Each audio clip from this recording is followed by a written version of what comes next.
Master and ignition switches. On. Batteries and inverters. We'll start by turning on the alternate inverter and using it to test our batteries.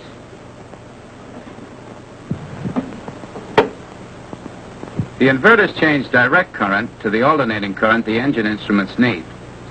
Let's check our batteries using the inverter as a guide. Turn on number 1 battery. Inverter's humming, that means number 1 battery's putting out. Now turn off number 1 and put on number 2.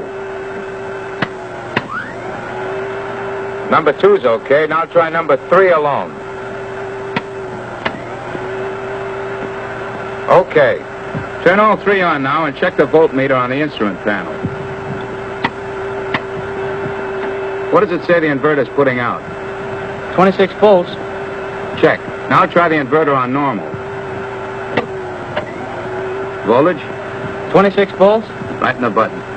We'll leave the inverter on normal.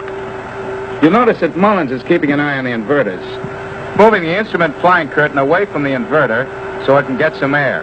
And he's checking to see that there are no metal objects down there that might contact the inverter points and cause a short.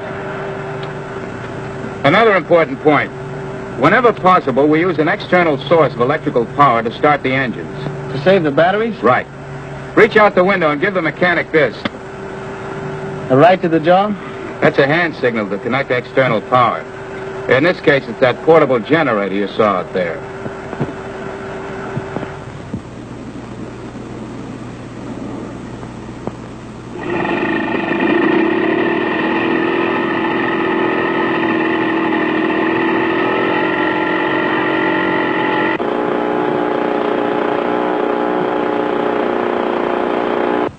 Parking brakes and hydraulic check. Brakes on. Pressure? About 800. Check. Booster pumps and pressure. On. Check. Carburetor air filters on to keep dust out of the engine. Fuel quantity. Tanks 1, 2, 3, 4. Right and left. All full. Okay. We're all set to go. Signal to start number 1.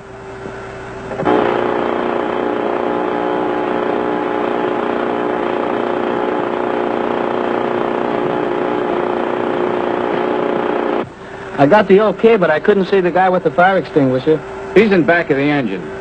You see, it's easier for him to direct the extinguisher into the engines from there, through the open cowl flaps, and there's less danger of his getting excited and running through the prop in case there is a fire. Adjust your throttle so they won't creep when the engines get going. Move the throttle lock up slowly and keep testing throttle movement until there's enough friction to hold the throttles firm, but you can still move them with a fair amount of ease. You got it? Yeah. Close your throttles right down against the bottom. Now we're going to crack them so we'll get about 1,000 RPM from our engines when they start. How far will that be? Oh, have to guess, but I'd say about 3/4 of an inch open. Move the inboards up past the outboards about that far. Now bring the outboards up even with the inboards. That's the easiest way to judge the distance. They'll probably need some adjustments when the tack gets going and we can tell more accurately. All right, here we go. With one hand, I hold the starter switch for 15 to 20 seconds. And with the other hand, I set the hand primer for number 1 engine and pump it a few times to get the air out of the primer lines.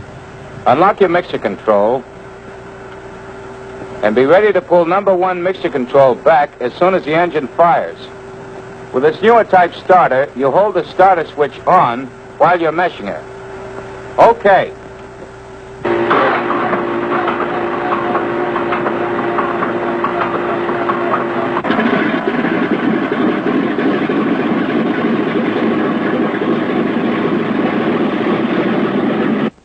Check your oil pressure.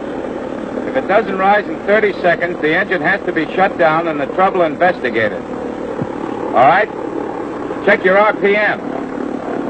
Adjust your throttle for 1,000. Number 1's okay. Signal to start number 2.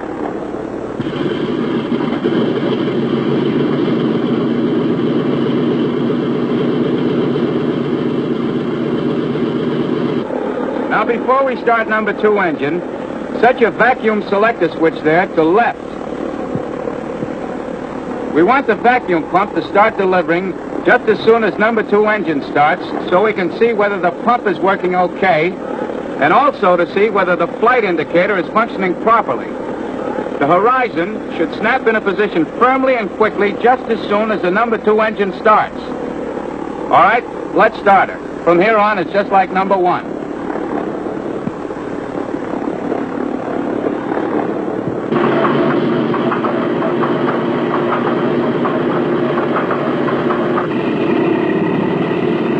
Watch your flight indicator now. Okay. Check your other instruments for number 2 engine. Oil pressure, fuel pressure, RPM. Check. All right, 3 and 4 are just like number 1.